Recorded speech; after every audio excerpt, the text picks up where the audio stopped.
You could say that we're in a deep, wounded cultural condition, part of which has caused great damage throughout nature, and that this kind of upheaval in culture and nature cannot simply be contained by the individual psyche, and yet it cannot be dismissed either. We are caught in the dilemma. Because we're human, we have the capacity to imagine both tremendous loss and tremendous healing and renewal. That's the place where we're being put, it would seem. And so the fragmentation and the polarization in the outside world is also felt deeply within us. Another old idea. Each soul is secretly connected to the soul of the world. So when there's turmoil in the world, the soul feels it. And that's why we can say we're going to turn away, and yet we turn back again to see the next drama, the next problem, because our soul is connected to the world and is connected now to the deep suffering of the world.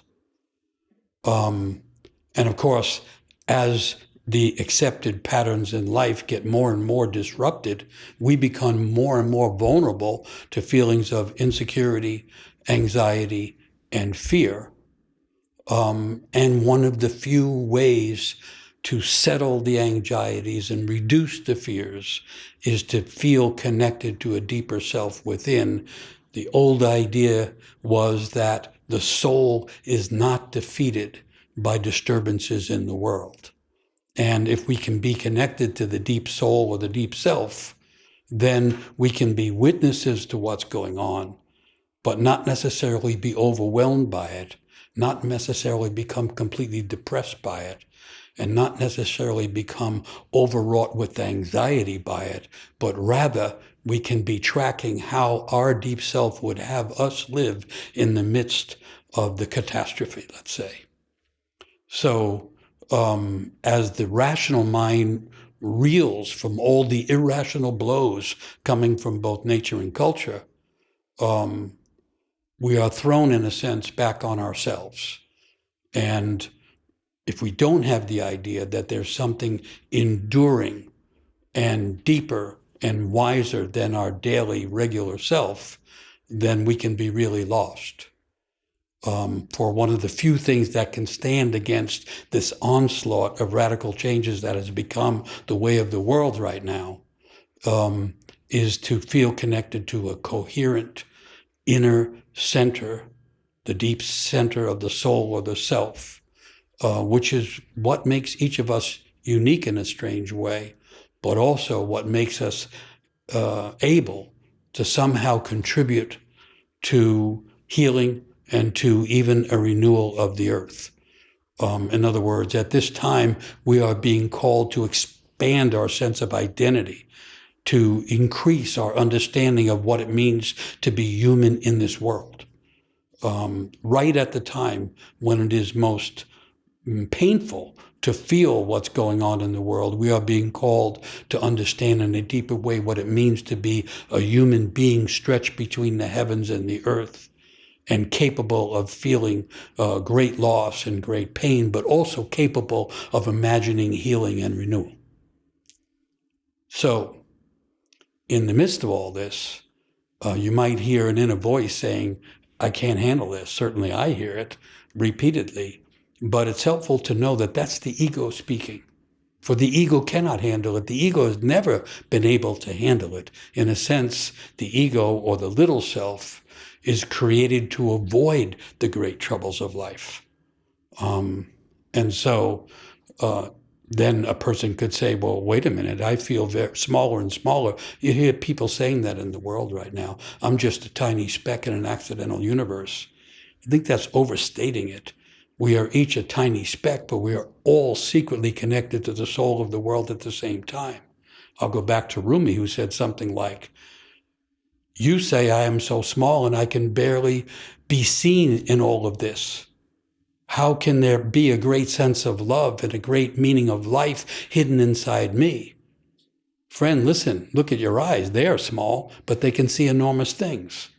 So that's the ecstatic poet saying, remember that we have eyes that see big things. Actually, the old image is that we have the eyes that we are born with that open when we enter the world. And then when we are in great trouble, the tension caused by trouble and loss can cause the inner eyes of the self and soul to open. And those deep inner eyes can see what our daily eyes cannot see. In other words, those deeper inner eyes, when they open, they bring a natural vision that was inside each person that gives them their view of the world and begins to give each of us a potential understanding of what we are here to see and what we are here to become.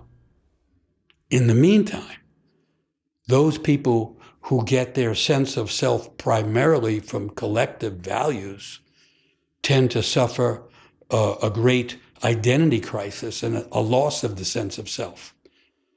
And that partially explains the spread of extreme ideas, false beliefs, and conspiracy theories. That is to say, people who have lost their sense of self because it was connected to the ideas of the state or the nation or the government or some collective community. When those things are breaking down, the people who connected their sense of self and identified with collective values begin to feel empty and resentful, fearful, but possibly enraged inside. They have lost their self. They don't know how to find it or where to find it. And yet, again, the old idea is, as things fall apart, the knowing self within moves closer to the surface, and openings to a deeper understanding and meaning of life can be found. So that's the maybe core idea, in a sense, of why the notion of the deep self within is most pertinent right now. In other words, the world needs to change, but strangely, real change has to begin inside before it can be manifested in the world. And that change cannot come from the ego or the little self, which is terrified and unprepared for what life is presenting. It has to come from something deeper. And so things that maybe used to be esoteric, that is to say more hidden, now may have to become more widely known.